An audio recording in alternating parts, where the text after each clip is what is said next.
Hi folks, this is Josh Kulp. We are learning Daf Shevui, Masechet Kiddushin Daf Mem Heh. I'm sorry that there was a long break, that people didn't receive their videos. I was away traveling for Rosh Hashanah Yom Kippur, then I was with the family for Sukkot. Excuses. But I'm back and I'm going to try to catch up and then get back onto regular schedules for video.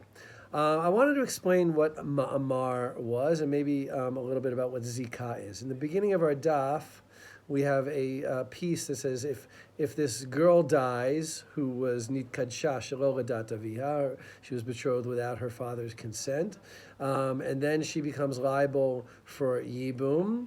Amar Rav Huna Amar Rav mema'enet lema'amaro ve'eno mema'enet lezikato.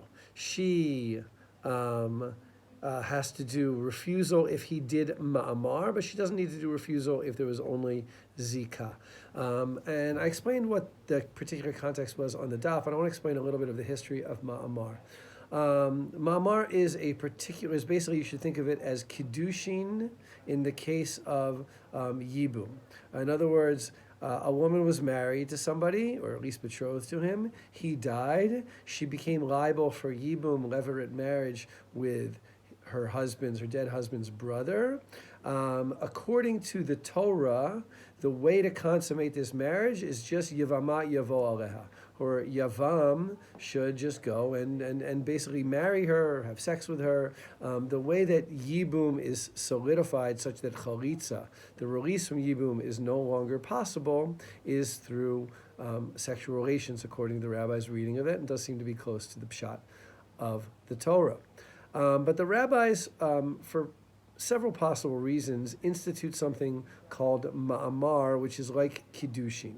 One common way of thinking of this is the rabbis found it distasteful for marriage to be contracted simply through sexual relations. They wanted some aspect of verbal a commitment, a verbal contract, some kind of preceding step to precede what they would have might have perceived as a coarse way of engaging in marriage, and that basically they made it analogous to kiddushin. So ma'amar is like kiddushin, is like betrothal, but not in the case of regular marriage, but in the case of levirate marriage.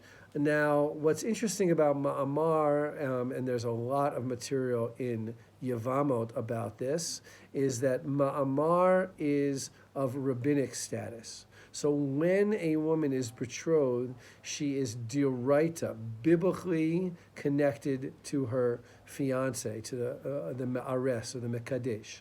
When she accepts ma'amar, that ma'amar does not have any biblical status, but it does have rabbinic status that could create isurim, prohibitions.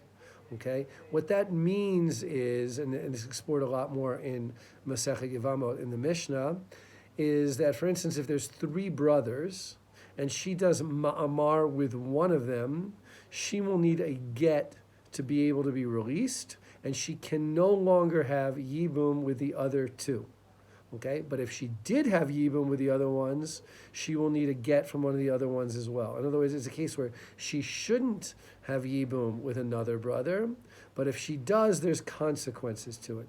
So ma'amar creates a connection, but it's one of only of rabbinic status and not biblical status. And that's why the rabbis love to compare ma'amar and kiddushin, because ma'amar is like a rabbinic version of kiddushin. I actually wrote an article about this back when I used to write academic articles.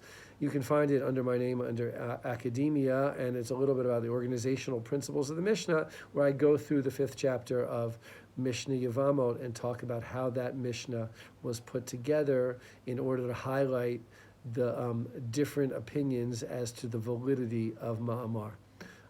Maybe I'll put it up on the Facebook page. I thought it was an interesting article, but only if you like academic articles. Anyway, that's what ma'amar is. Zikah is just the Hebrew word for the connection that a woman has to her yavam, her potential lever, the brother. So she has a zikah to any of the brothers of her husband who died without any children. That zikah turns into marriage when they do yibum. That zikah is considered to be of biblical status. It means connection, and it's still a word used in modern Hebrew.